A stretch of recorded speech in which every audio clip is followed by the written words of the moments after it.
गरीब बहू का जादुई घास का एसी।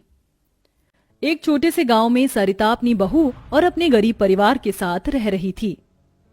बेटा, आज हमें ये रात को सारा काम खत्म करना होगा, कल ये सारा ऑर्डर का सामान जाएगा।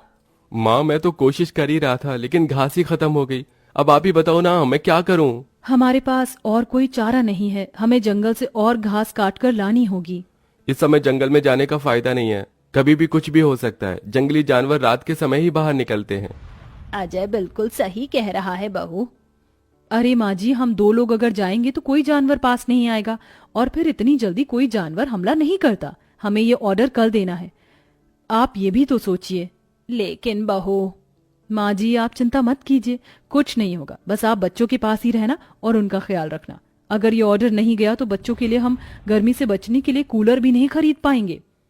सरिता की बहू भाविका और उसका बेटा, वो तीनों घास से पंखे कूलर बनाने का काम किया करते थे, इसलिए उन्हें घास की जरूरत पड़ती थी। वह आधी रात के समय जंगल में जाते हैं। भाविका, जरा से भी हलचल हुई तो मुझे बता देना, कभी भी कुछ भी हो सकता है। ठीक है जी, मैं आपको बता दूंगी। अजय और भाविका दोनों ही जंगल में घास काट रहे होते हैं, तब उन्हें झाड़ियों से आवाज आने लगती है। क्या तुमने भी वहां से कोई आवाज सुनी है? हाँ जी, मैंने भी सुनी है। मैंने तुम्हें कहा था ना, इस समय आना ठीक नहीं है। चलो देखते हैं उधर क्या है। भाविका और अजय झाड़ियों के पास जैसे ही जाते हैं, उन झाड़ियों के पीछे से एक आदमखोर भेड़िया निकलता है। भाविका, भागो यहाँ से, यहाँ पर तो बहुत खतरनाक भेड़िया है। अजय और भाविका दोनों अपनी जान बचाकर भागने लगते हैं। अजय, अब हम लोग क्या करें? कहीं भेड़िए ने हमें खा लिया तो? रुकना मत, बस भागती जाओ। भागते भागते वो दोनों जंगल से किसी तरह बाहर निकल आते हैं और भेड़िया उनका पीछा छोड़ देता है। जान बची तो लाखों पाए, लौट के बुद्धू घर को आए। रास्ते में चलते हुए आधी रात के समय उन्हें गांव के एक कूड़े के ढेर के पास एसी पड़ा हुआ नजर आता है। अरे देखो जी, यहाँ पर एसी पड़ा है। अरे पता नहीं किसका होगा, चलो यहाँ से चलते हैं। मुझे लगता है किसी ने ऐसे ही डाल दिया होगा। मैं तो कहती हूँ इसे लेकर चलते हैं। भाविका अजय को एसी ले जाने के लिए मना लेती है, जिसके बाद वो दोनों उस एसी को घर ले आते हैं। तुम दोनों तो घास लेने गए थे, ये क्या लेकर आ गए हो? ये हमें रास्ते में पड़ा मिला। जब हम कूलर पंखे बना लेते हैं तो एसी भी बना सकते हैं। इस खराब एसी को छोड़ो और ये बताओ, क्या तुम घास लेकर आई हो? सरिता के ये बोलने के बाद जंगल की दुर्घटना के बारे में दोनों बताते हैं, जिसे सुनकर सरिता हैरान रह जाती है। अच्छा, इसका मतलब बहुत बड़ी मुसीबत से बचकर आए हो तुम दोनों, और साथ में ये कचरा उठाकर ले आए। वह तीनों बहुत ज्यादा परेशान हो जाते हैं। कल का ऑर्डर पूरा करने के बाद उन्हें कुछ पैसे मिल जाते, लेकिन घास न होने की वजह से उनका ऑर्डर पूरा नहीं हो पाता और वह ऑर्डर कैंसिल हो जाता है। अगले दिन उनके टूटे फूटे घर के अंदर धूप की किरणें आने लगती हैं, जिससे बहुत ज्यादा गर्मी हो जाती है। हे भगवान, कितनी गर्मी लग रही है, घर में पंखा भी नहीं चल रहा है। मुझे भी बहुत गर्मी लग रही है। पिताजी पिताजी, हमें बहुत गर्मी लग रही है, हमारे घर में एक पंखा भी ठीक से नहीं चलता।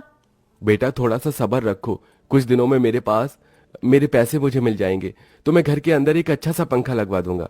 हमारा वो ऑर्डर तो कैंसिल हो गया, लेकिन सुबह में घास ले आई थी मैं। चलिए गांव वालों के कूलर और पंखे में घास लगा देते हैं, उससे कुछ तो पैसे आएंगे। हाँ, तुमने सही कहा।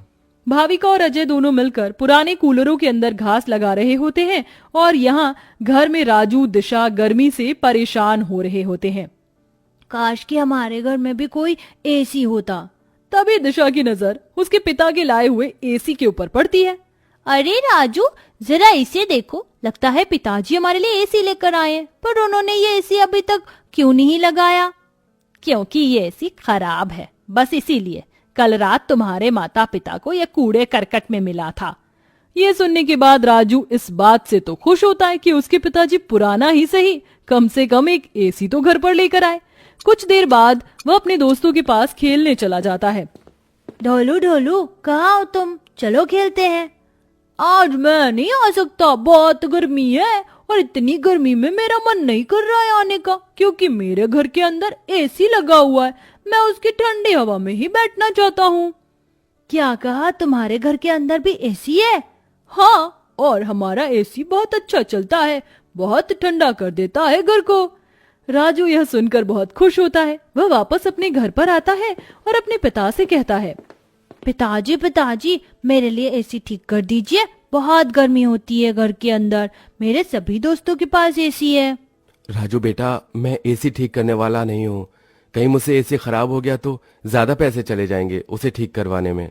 अरे पिताजी आप तो एक्सपर्ट हो, आपको तो सब कुछ आता है, आप एसी को भी ठीक कर दोगे मुझे पता है।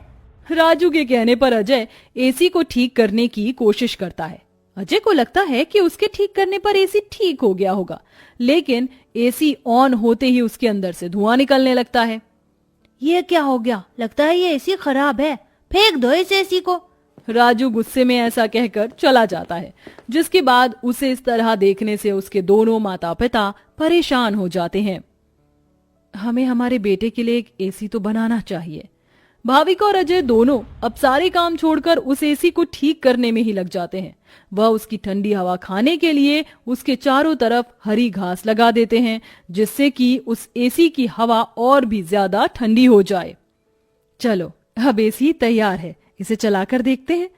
भाविका जैसे ही घास का एसी चलाती है, अचानक से उस एसी के आंख नाक मुंह बन जाते हैं। क्या बात है, तुमने तो मुझे बिल्कुल नए जैसा बना दिया है, लेकिन समझ नहीं आ रहा कि तुमने मेरे ऊपर ये घास क्यों लगाई है। एसी को बात करते हुए देख वो सभी डर जाते हैं। अरे हाँ सॉरी, मुझे माफ करना, मैं अपने आप को इंट्रोड्यूस करना भूल गया। मैं एक जादुई एसी हूँ, मेरे पास परी लोक की शक्तियां हैं, मैं गरीबों की मदद करता हूँ और तुम्हें मेरी बहुत ज्यादा जरूरत थी, लेकिन मैं खराब होने की वजह से अपनी शक्तियां इस्तेमाल नहीं कर सकता था। तुमने मुझे ठीक कर दिया, उसके लिए तुम्हारा बहुत बहुत शुक्रिया। माँ पिताजी देखो, ये एसी तो बात भी करता है। हाँ, तुमने बिल्कुल सही कहा, ये तो कोई जादुई एसी है। तुमने बिल्कुल सही कहा, मैं हूँ एक जादुई एसी, बल्कि अब मैं हूँ एक घास का जादुई एसी और मुझे तुमने बनाया है। ये घास का जादुई एसी चलता भी है या फिर बस बातें ही करता है? तभी जादुई एसी के अंदर से ठंडी ठंडी हवाओं के साथ घास के बने हुए एसी निकलने लगते हैं। अरे वाह, इसकी ठंडी हवाओं के साथ इसके अंदर से तो घास के बने एसी भी निकल रहे हैं। यही तो मेरा जादुई कमाल है, मेरी ठंडी हवाओं के साथ तुम्हें घास का एसी भी मिलेंगे। ये तो सोने पर सुहागा हो गया। ऐसा जादुई एसी मैंने कभी नहीं देखा। अब उनके पास इतने सारे घास के एसी हो गए थे जिन्हें वह देखकर सोच में पड़ जाते हैं। आजकल बाजार में एसी बहुत महंगा मिलता है, हम घास के बने हुए सस्ते एसी बेचकर पैसे कमा सकते हैं। सही कहा माँ आपने, पर क्या लोग घास के बने एसी खरीदना चाहेंगे? सरिता यह सुनकर थोड़ी देर चुप हो जाती है। हमें पहले एसी बेचकर देखना चाहिए। इस तरह भाविका और अजय दोनों मिलकर बाजार में घास के बने एसी बेचने के लिए चले जाते हैं, जहां घास के बने एसी देखकर सभी लोग हैरान रह जाते हैं। एसी तो बहुत देखे, लेकिन ऐसा एसी नहीं देखा, ये तो बहुत अलग है। घास से बने एसी मैं भी खरीदना चाहूंगी। कितने का है एक? ज्यादा नहीं, मात्र 1000 रुपए का है। आजकल एसी 30-40 हजार तक मिलते हैं और तुम इतने सस्ते में बिल्कुल कौड़ियों के भाव बेच रहे हो। चलो मुझे एक दे दो। कोमोलिका के खरीदने के बाद वहां और भी लोग उन दोनों से एसी खरीदते हैं। इसी के चलते उनकी अच्छी खासी बिक्री हो जाती है और सारे एसी बिक जाते हैं। आज का ये आखिरी एसी बचा है, इसे मैं अपने घर में लगाऊंगा। अजय घास का एक एसी अपने घर में भी लगा देता है और घास के जादुई एसी का इस्तेमाल वो बस तभी करता है जब उसे एसी बेचने के लिए पैसे चाहिए होते हैं। जादुई घास के एसी, अपनी ठंडी ठंडी हवाएं दो, जिससे मुझे तुम्हारे जादुई घास के एसी मिले। अजय के इतना बोलते ही जादुई घास के एसी के अंदर से ठंडी ठंडी हवाओं के साथ घास के बने एसी निकल आते हैं। इस तरह धीरे धीरे अजय अपना घास के बने एसी का बहुत बड़ा बिजनेस खोल लेता है और धीरे धीरे उसकी सारी परेशानियां खत्म हो जाती हैं। अब वह गरीब परिवार खुशी खुशी रहने लगता है।